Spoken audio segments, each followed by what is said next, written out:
नमस्कार, वेलकम।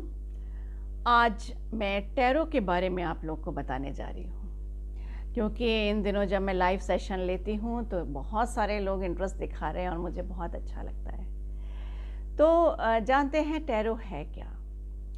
देखिए, जो हिस्टोरियंस हैं, इतिहासकार हैं, वो टैरो के उत्पत्ति को 3000 वर्ष पूर्व देखते हैं, 4 से 3000 वर्ष पूर्व देखते हैं। उस वक्त कोई लैंग्वेज या ऐसे रिटन कोई स्क्रिप्ट तो होती नहीं थी, तो लोग अभिव्यक्ति अपनी पिक्टोरल पिक्चर्स के माध्यम से करते थे, चित्र बना के करते थे। वो चाहे चित्र दीवार पर बनाए या किसी पत्थर पे बनाए या किसी भी चीज़ पे, मिट्टी पे बनाए या किसी भी मेटल पे बनाए, तो वो इस तरह से अभिव्यक्ति करते थे अपने विचारों की, और इसी को यूज़ किया प्रेडिक्शन करने में। तो कुछ होलिस्टिक लोग होंगे जो प्रेडिक्शन में आते होंगे या उनके जहन में, इंट्यूशन में आया होगा कि इस तरह करना चाहिए, पर लोग शुरू में उनको डेविल्स कहते थे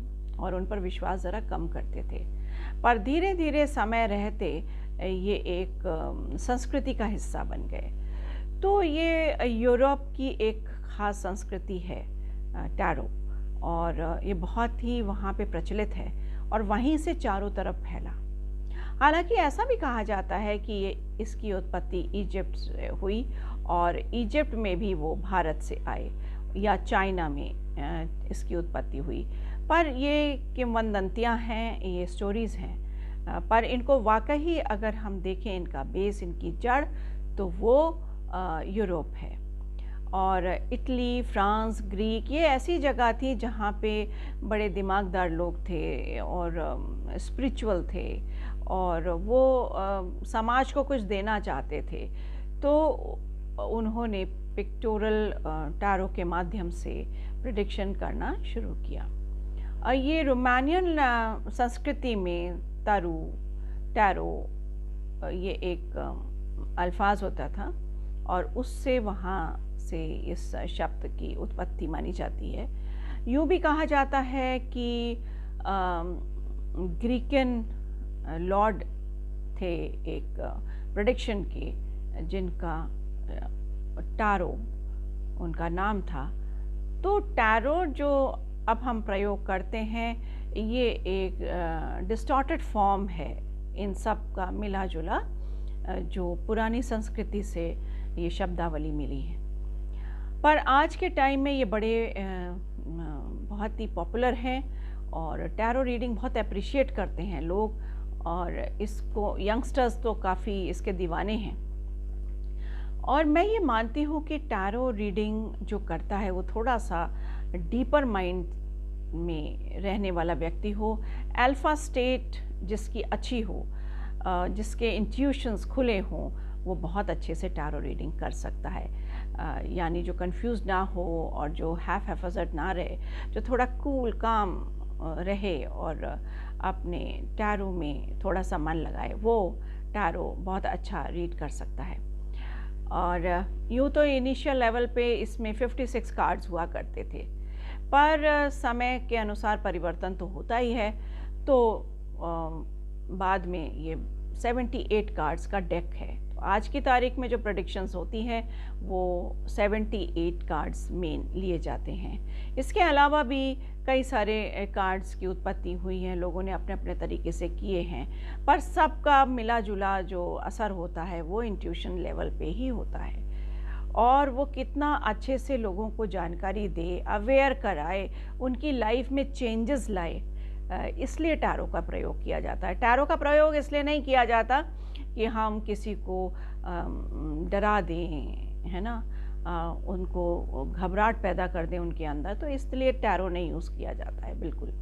या कोई भी विद्या है, उसके सॉल्यूशंस पे अगर हम बात करते हैं, अगर टैरो रीडर सॉल्यूशंस देते हैं तो वो ज़्यादा अच्छा होता है। जो भी पढ़ रहे हैं ठीक है, पर अगर अप्रिय कार्ड भी लगता है और उनको प्रेडिक्शन देनी पड़ रही है तो उसको वो बताएं कि ऐसा हो सकता है और अगर हम इसको फॉलो करेंगे तो इस तरह का हमारा जीवन हो जाएगा, अच्छा हो जाएगा।